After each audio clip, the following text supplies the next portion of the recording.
Hi everyone. Second video.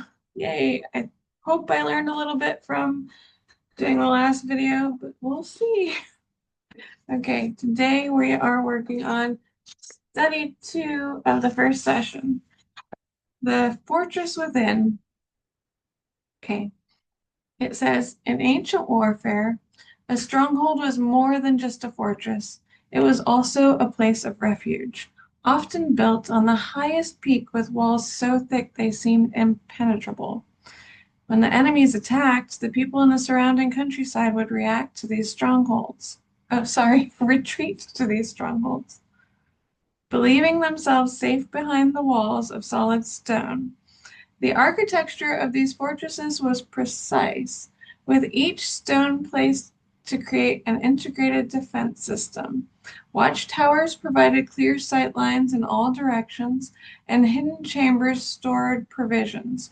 These strongholds weren't built in a day, they were the result of years, sometimes generations of meticulous construction. Like a huge giant wall that keeps it's supposed to keep the enemy out with places where people could stand and look. Anyway, we build similar fortresses in our minds. The hurts, disappointments, and fears that we experience over the years construct mental strongholds, a little bit at a time, right? Thought patterns so deeply entrenched that they seem like permanent structures. These are not just bad habits or negative thinking, but are fortified belief systems that stand in opposition to God's truth. Like ancient strongholds, they become places where lies take refuge, deception feels like safety, and wrong thinking seems like protection. Each painful experience adds another stone to the wall until these fortresses of falsehood become as familiar as home. And then you're trapped inside, right? Maybe it's a stronghold of unworthiness, built from childhood rejection. I'm feeling that one. Perhaps it's a fortress of anxiety, reinforced by years of what if scenarios, like my fear of failure. Or it could be a citadel of addiction, where past failures have convinced us that change is impossible. Just as the inhabitants of ancient cities would retreat to strongholds during attacks, so we often retreat to these familiar places when life challenges us.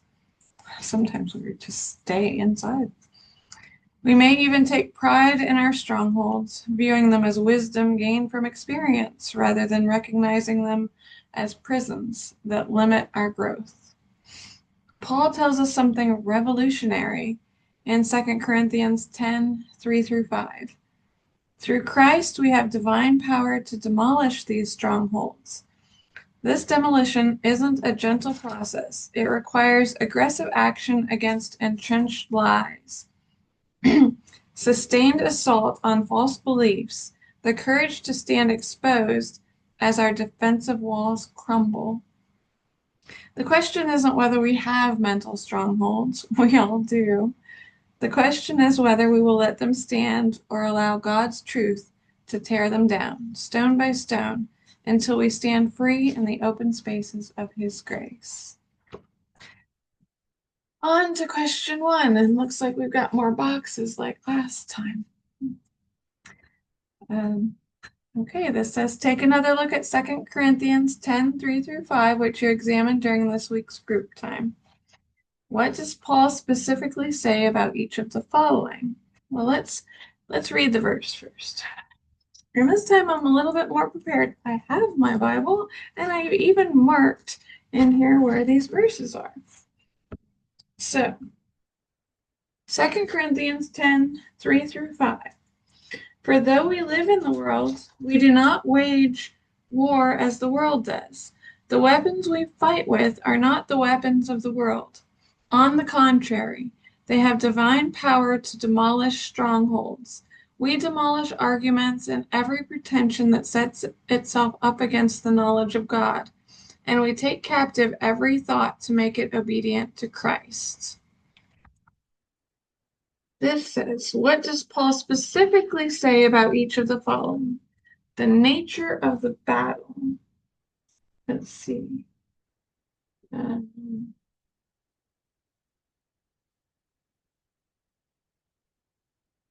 I guess the battle is in our minds. Um, I'm not sure exactly what it's asking here.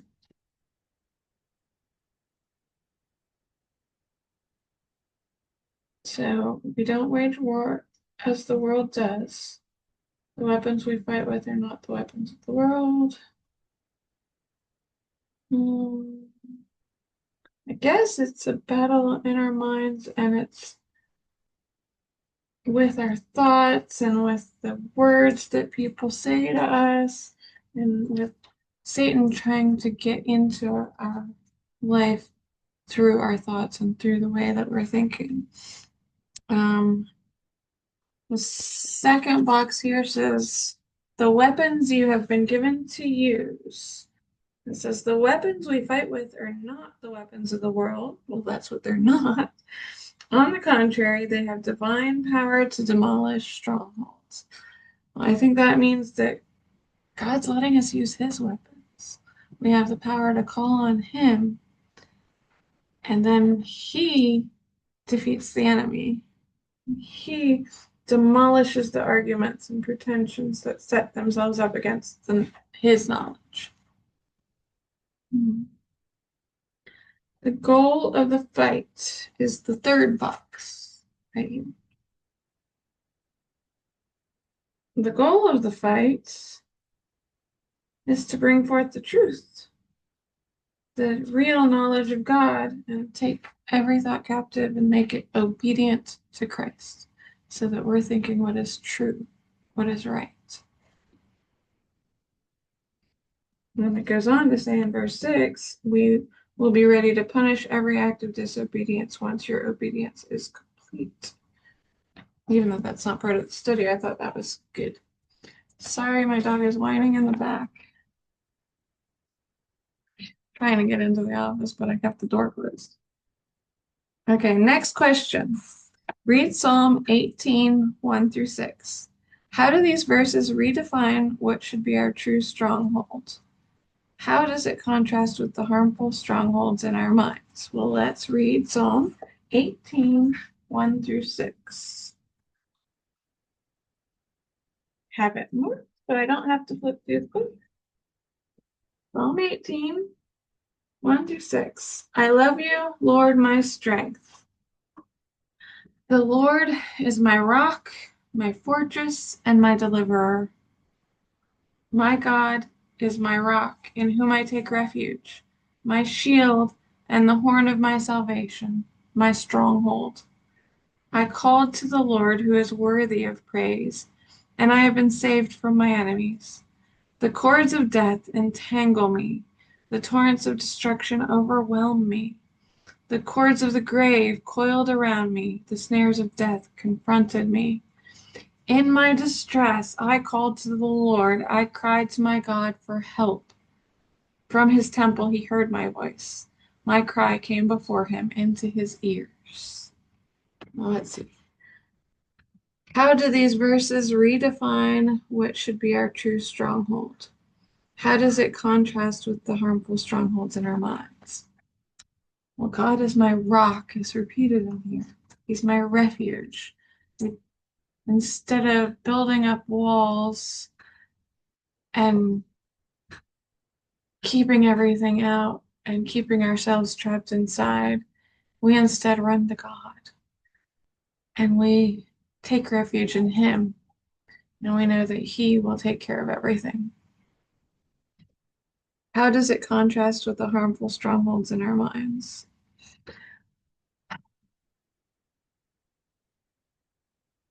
It's such a better way to live.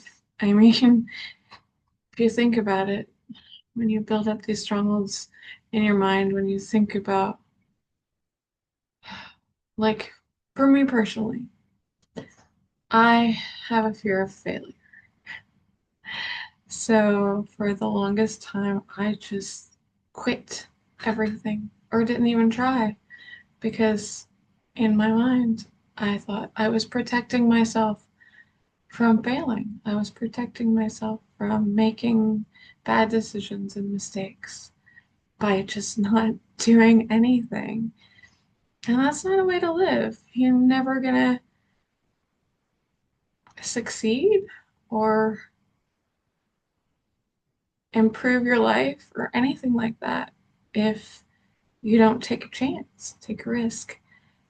And so now that I've given my life to Christ, I can step out in faith, knowing that He's there to protect me. And if I fall, He'll catch me. And I think that's a much better way to live. Next question. Oh, maybe not to be emotional this time, but as you can see, I still am. Okay. Next section, it has a little paragraph up here. It says, a helpful way to identify a stronghold in your life is to think about an area in which you feel stuck. You're not sure why you're stuck, you just know you're stuck. And as you think about that area, ask yourself, is there a lie I'm believing? When you believe a lie, you give it the power of truth in your life. Little lies can make little changes in your life. And if that's true, wouldn't big lies make big changes? When you believe a lie, you give it the power of truth in your life. The way you think determines how you live. Generational strongholds pass down broken thinking from one generation to the next. Let's think about that. If you're stuck and you think, is there a lie that I'm believing? Like in my scenario where I said, I believe I'm going to fail. Um, and that makes me stuck because then, my goodness, uh, where was I? Oh, if I believe I'm going to fail, then I'm stuck because I won't do the thing that I feel like I need to do or that I'm called to do or do the thing that's actually going to improve my life because I feel like I'm going to fail. And that's a lie. And God says that's a lie. God says if you put your faith in Him, then He's going to help you succeed. Uh, as long as you're doing His will, of course. He's not going to help you succeed to sin. So, next question says, consider what might be some of your personal strongholds, areas where the enemy has infiltrated and taken ground. What lies have you forfeited in the following areas? And then it has three little boxes here, and it says the different areas. Lies about your purpose. For a long time, I didn't know what my purpose was. Um, before I gave my life to Christ, I thought my purpose was to live the way that everybody thinks you should live, you know, the American dream, the marriage, kids, and the house with the big fence or whatever, two cars in the garage, and lots of money. But that wasn't my purpose. Um, I actually, I was married, and I didn't have God in my marriage because I didn't have God in my life. I mean, I thought I did. I thought I knew God, but I hadn't given my life to Him. And I went through infertility. I wanted the perfect marriage with the kids and the house and everything. And I thought I had this vision of my life, and I thought that was what I was supposed to do. That's what everybody did, right? And then I couldn't have kids, and everything crumbled. I was mad at God. because I couldn't have what I thought I should have. And so I was believing a lie. I was believing that I was supposed to be like everybody else around me that I saw. And I didn't actually see them. I didn't know the struggles that other people were going through. I just saw the outside version of them. But I eventually came to terms with not being able to have children. And God comforted me. I was angry at him, and he gave me comfort. And now, um, he's given me a purpose. And my purpose is to shine his light. And I think that's what we're all supposed to do. That's what we were made for. Um, okay, let's move on to the next section. Lies about your security. That's a big one for me too. I thought, you're supposed to have a big savings account and say in case something happens. You're supposed to have a plan, things to fall back on. And God says all you need is Him. I remember being proud of myself that I had built up my savings account to have like $2,000. And then my car broke down, and it cost me $2,000 to fix, which was great that I had the money in the savings account. But at the time, I felt God saying, you don't need that savings money. You don't need that. So I'm allowing it to go away because all you need is me. And He's definitely been there for me. He's provided for me in times when I had no idea how I was going to pay bills. I was able to because He came through. Lies about your identity. That's a big one for me too. I, as I've mentioned, I felt like a failure. I felt like I couldn't do anything successfully because I don't know why. I never felt like I was good enough. Um, but God says I'm His child. I'm a child of God. And I had someone once tell me, remember you're a princess because you're a child of the king. And I used to feel like nobody would want to be my friend. Nobody would like me. And that was a lie too. Now it's amazing the love I feel from God's people, from from my brothers and sisters, from His family. And they actually like me for some reason. Oh goodness. I'm just crying here. Question 4. Choose one of these mental strongholds that you identified. Examine it using this analysis. Oh, sniffly, sorry guys. Okay, one of these mental strongholds that you identified. Lies about purpose, security, or identity. Well, let's go with the identity one. Because that one was the biggest one for me. What is the foundation of this lie? Oh,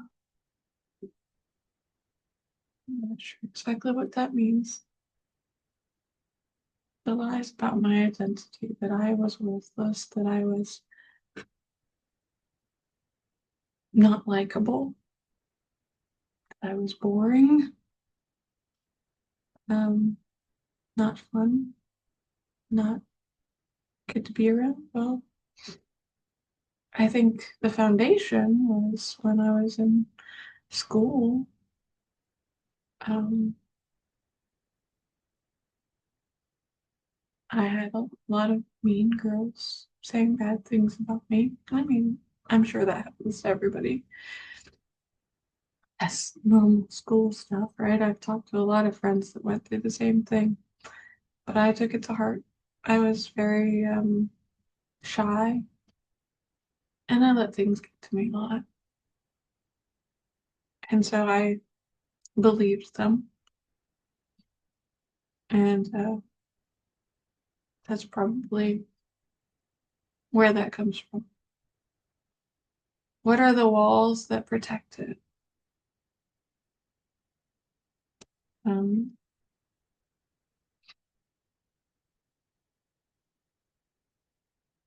for the longest time, I put walls between myself and other people because I just assumed they wouldn't like me. Um,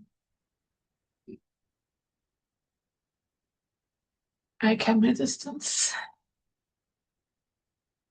I stay quiet when other people are talking. I still do that because I, it's funny to say here on YouTube, but I don't feel like my thoughts have value most of the time. So I keep my thoughts to myself in public, not on YouTube, apparently. What truth can demolish it? God's truth. Every word of God proves true, right? The truth that I mean something to God. He created me for a purpose, and it wasn't to be in the background.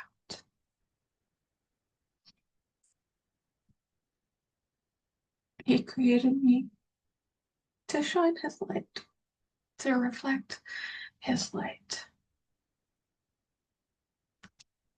And I can't do that if I'm hiding behind people or if I'm a wallflower. Okay, next question.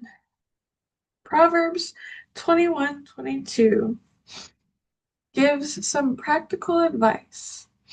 If you ever find yourself having to attack a city,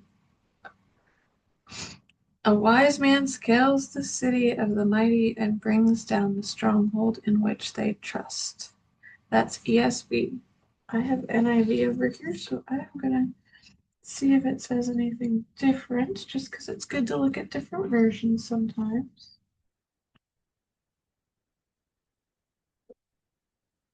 This says, one who is wise can go up against the city of the mighty and pull down the stronghold in which they trust. It's pretty much the same thing with a little bit of different wording.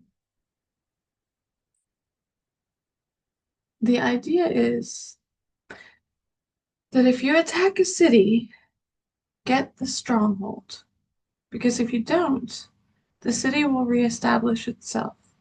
In the same way, if you want to change your life, it's not enough to change the behavior. You have to take down the stronghold. Look again at the mental stronghold you identified. What practical steps are needed to truly take it down?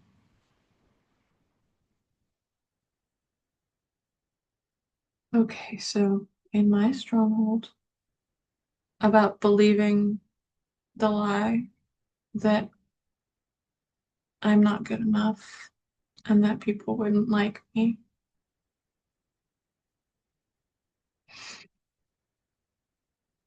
Look at the mentals from what practical steps are needed to take it down. Well, number one is always prayer. But let's, I think, let me read this again. A wise man scales the city of the mighty and brings down the stronghold in which they trust. And then it says, if you want to change your life, it's not enough to change the behavior. You have to take down the stronghold. Oh, well, then that's the belief. You have to change the belief. And the only way to change the belief is to trust God. Pray, read what He says about you, read His word, and believe Him over the lies. Um, he says I'm a child of God. He says He wants me. He says He loves me. He says He leaves the 99 to get the one.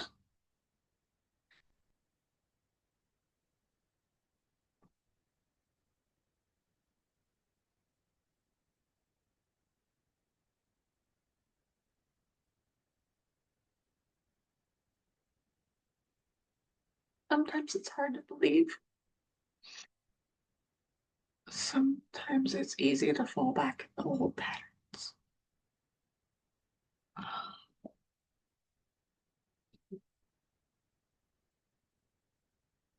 But if you pray about it